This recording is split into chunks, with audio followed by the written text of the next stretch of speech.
since relied on canisters of extra oxygen for the climb. Reynold Messner, a 33-year-old climber from Italy, and his Austrian climber partner, Peter Habler, were determined to get there without it. Climbers and doctors alike said they were mad. At such a high altitude, the amount of oxygen available in the air to breathe is only a third of that found at sea level. No one knew what would happen to the body in such conditions, but it was generally assumed that the pair risked severe brain damage or worse. Physiologists who had studied climbers during a previous expedition led by Hillary in 1960 to 1961 concluded that oxygen levels at the summit were barely enough to keep someone alive if they were resting, let alone attempting an endorphous climb. But Messner was used to facing death in the Himalayas. 8 years earlier, he had lost his brother to an avalanche and 7 toes to frostbite while traversing the notoriously dangerous peak of Nanga Parbat. More recently, he had climbed 26,470-foot Gashpram without oxygen. Whether he made it to the top of Everest or not, he was determined to reach the limit that the human body was capable of. He and Hasbler set off a camp of 26,200 feet early on the morning of May 8th. As they neared the summit, their progress was increasingly slow. They were forced to climb ridges of rock, as trekking through the deep snow was too exhausting. Breathing was so strenuous that they scarcely had strength for anything else. It became harder and harder to stay on their feet until eventually they had to collapse into the snow every few steps to rest before crawling on again.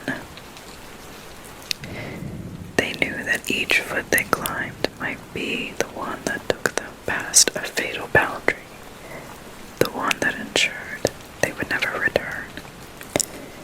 I was attacked by a suffocating fear of death, wrote Habler later. Now the lack of oxygen is beginning its deadly work. Finally, between 1 and 2 p.m., the men saw a metal tripod left by Chinese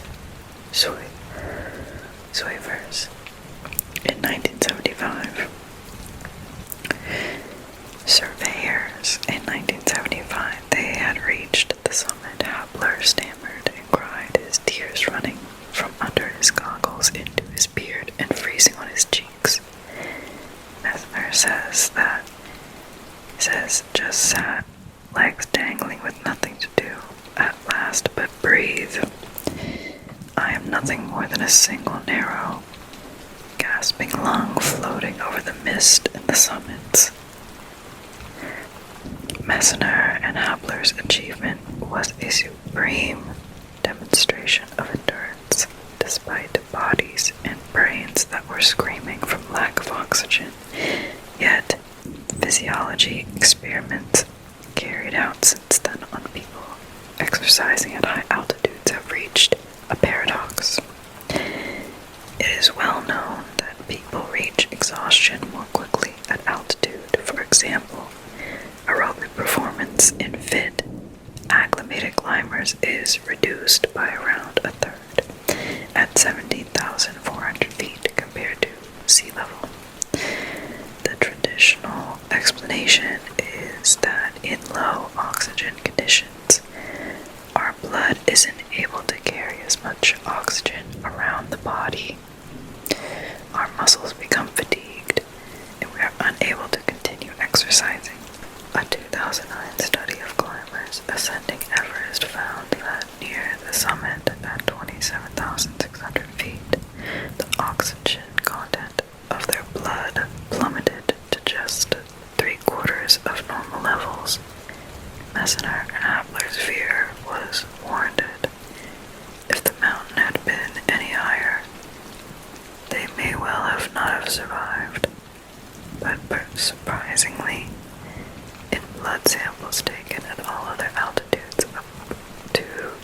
seeing 23,300 feet. The oxygen content of the climber's blood was just the same as recorded at sea level. In other words, below 23,300 feet, changes in blood oxygen content can't explain climbers' impaired performance at altitude. So what does? It's possible that oxygen diffuses through the tissue less well in such circumstances, suggests study author Daniel Martin, director of Center of Altitude, Space, and Extreme Environmental Medicine at University College London. So even though blood oxygen levels are maintained, less oxygen gets to the cells that need it, but other strange results hint that something else might be going on. If climbers indeed get tired at altitude because their muscles run out of oxygen, then you'd expect that when exhaustion hits, their heart should be pumping as fast as possible in an attempt to carry the maximum amount of oxygen around the body. You'd also expect to see particularly high levels in the blood of lactic acid, a toxic waste product that accumulates when the body is short of oxygen. Yet, in study after study, scientists have seen neither of these things. People tire at altitude after relatively gentle exercise, even though their hearts still have plenty of reserve capacity, and as they climb higher, the level of lactic acid in their blood at the point of exhaustion actually falls. We fight for breath and struggle to exercise even when oxygen levels in our blood are maintained, with no sign of stress or damage to the brain, muscles, or heart. What is it, then, that slows us down? A 29-year-old Londoner named Mo Farah walked onto the track for arguably the biggest race of his life, the 5,000-meter final at the London Olympic Games. As he approached the starting line, the elated home crowd gave him a standing ovation. A week before, they had seen Farah make history when he won gold in the 10,000 meters, an event dominated by the African nations of Ethiopia and Kenya. It was the first time British Olympic win. Now they wanted him to do it again. But while he had been a strong contender in that race, this was a different proposition. Farah was still recovering from the physical exertion of his victory a week before, and the 5,000 meters was a much greater challenge. He was only 11th fastest in the world that year, and 7 of the faster athletes were lined up next to him, including the quickest of all, the Ethiopian legend, Dishan, who was the favorite to win.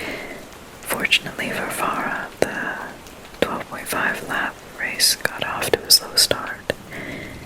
He sat back for most of the race, then for the last kilometer fell into second behind Dijon.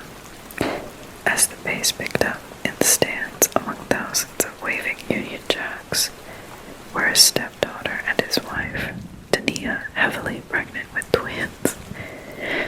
Farah pushed to the front, then as the bell rang for the last lap, he opened his stride and slid away from the pack, his slim frame moving easily, in white singlet and blue shorts, a gold chain bouncing around his neck.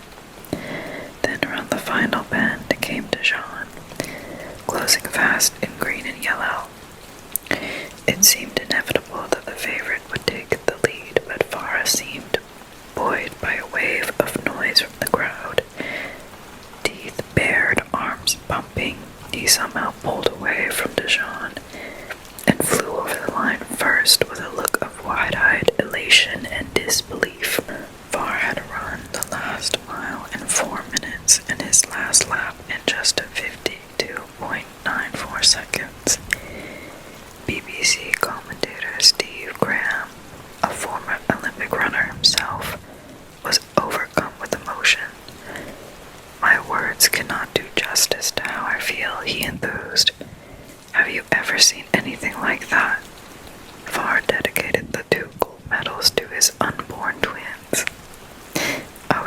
watching the race at home, heavily pregnant myself. Our living room and the whole country were lit up by Farr's achievement. Britain had never won a long-distance gold at the Olympics. Now we had two. Farr became a national hero. The crowd was inspiring, he said afterwards. If it wasn't for them, I don't think I would have dug in as deep. There seemed no doubt that to win us that medal, Farah had used every scrap of energy, every last muscle fiber, every ounce of will. So what struck me almost as much as Farah's thrilling sprint finish was what he did right after crossing the finish line. Instead of falling to the ground in exhaustion, he started showing off to the crowd with a set of sprightly sit-ups.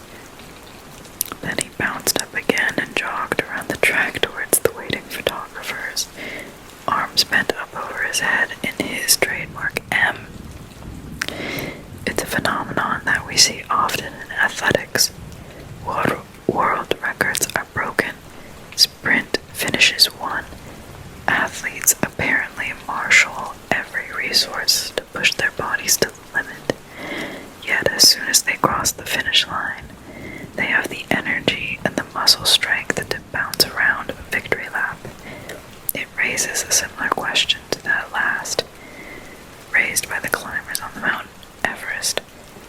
Why, when it feels as if we are at the breaking point, do we have so much left in reserve? This book is so easy to read. Tim Noakes, a sports physiologist at the University of Cape Town, South Africa, is not the type to bow to authority. In fact, he makes a habit of overturning dogmas, sometimes making enemies, but also saving athletes' lives. In the 1980s, for example, he carried out studies that revealed an epidemic of catastrophic neck injuries among rugby players in South Africa. His results were wholly denied at the time, but ultimately led to a change in the rules. Then he investigated why so many marathon runners were collapsing. He concluded that it wasn't because of dehydration, as everyone thought, but the reverse. They were drinking too much. According to Noakes, the official advice to runners that they should drink around 50 ounces an hour was poisoning them. U.S. experts influenced by the sports drink industry rejected his findings. The advice wasn't changed until 30% of participants in the 2002 Boston Marathon suffered water intoxication and one runner died as a result. My clash with the multi-billion-dollar-a-year U.S. sports drink industry taught me that medical science can as easily be bent to serve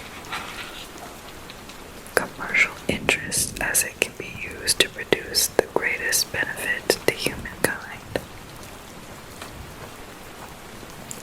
This is such a crazy book.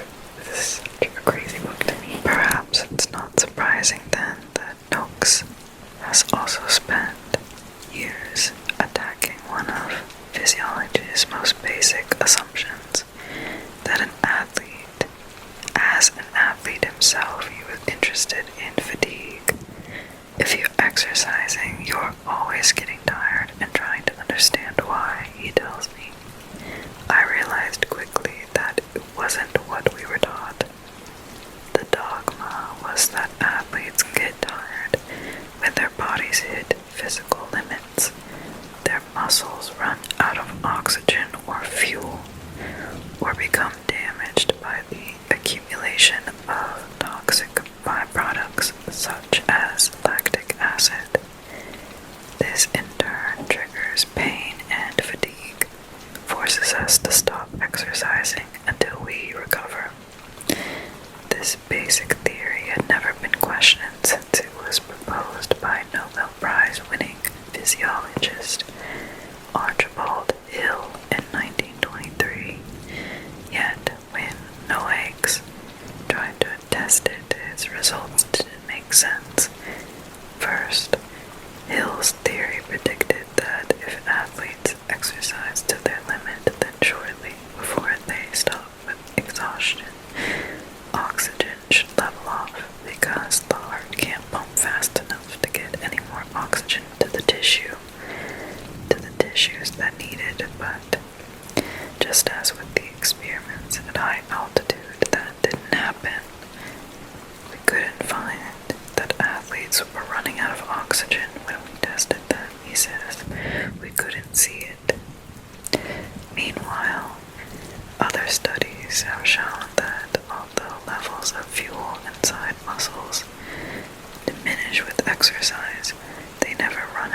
studied muscle use by asking cyclists to ride exercise bikes with wires attached to their legs.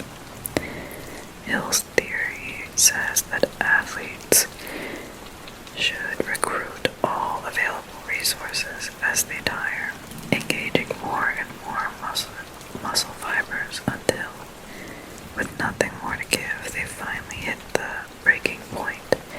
But Noakes found the reverse. As the cyclist neared exhaustion, muscle fibers were being switched off. At the point at which his volunteers said they felt too fatigued to continue, so they were never activating more than about 50% of their available muscle fibers. Exhaustion forced them to stop exercising, yet they had a large reserve of muscle just waiting to be used. All of this convinced Noakes that the old idea of fatigue being caused by muscles pushed to the limit couldn't be true. Instead, he and his colleague, Alan Sinclair Gibson, proposed that the feeling of fatigue is imposed centrally by the brain. Obviously, there is a physical limit to what the body can achieve, but rather than responding directly to tired muscles, Noakes and Sinclair Gibson proposed that the brain acts in advance of this limit, making us feel tired and forcing us to stop exercising well before any peripheral signs of damage occur. In other words, fatigue isn't a physical event, but a sensation or emotion invented by the brain to prevent catastrophic harm. They call it the brain system that does this the central governor.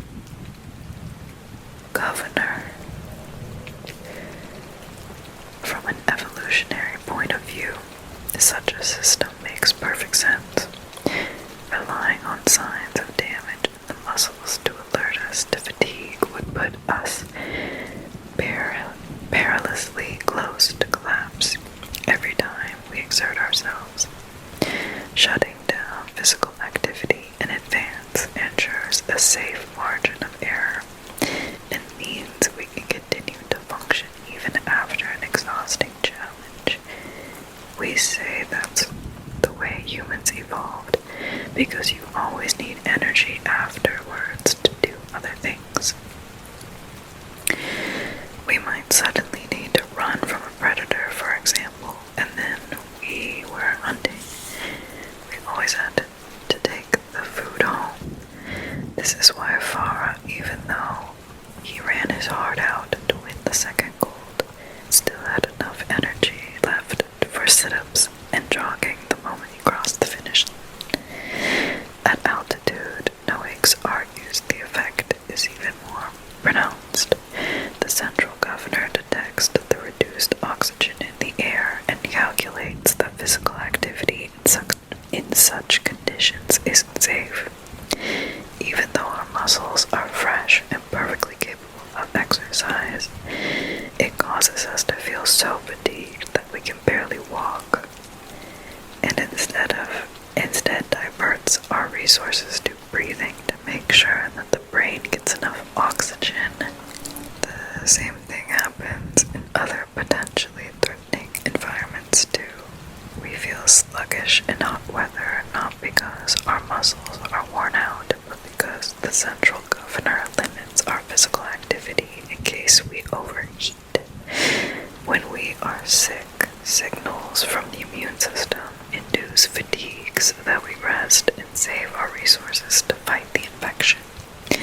When Noakes first set out his theory of the central governor a decade or so ago, the notion that the brain, not the heart, lungs, or muscles, might ultimately determine the limits of physical performance was seen as ridiculous. Today, there's still controversy over his ideas. For example, Everest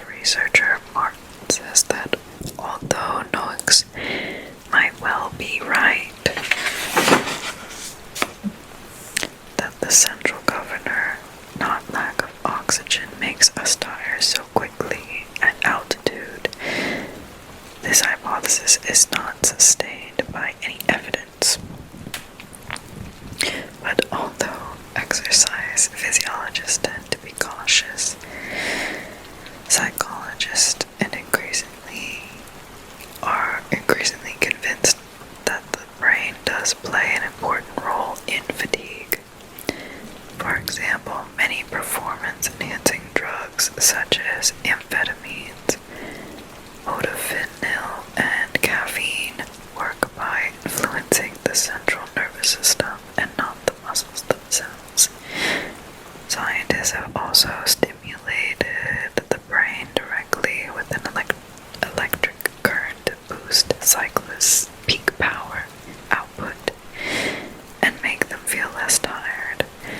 Noakes says he hopes that over the next few years, the brain imaging studies will help to prove the existence of the central governor directly. What intrigues me the most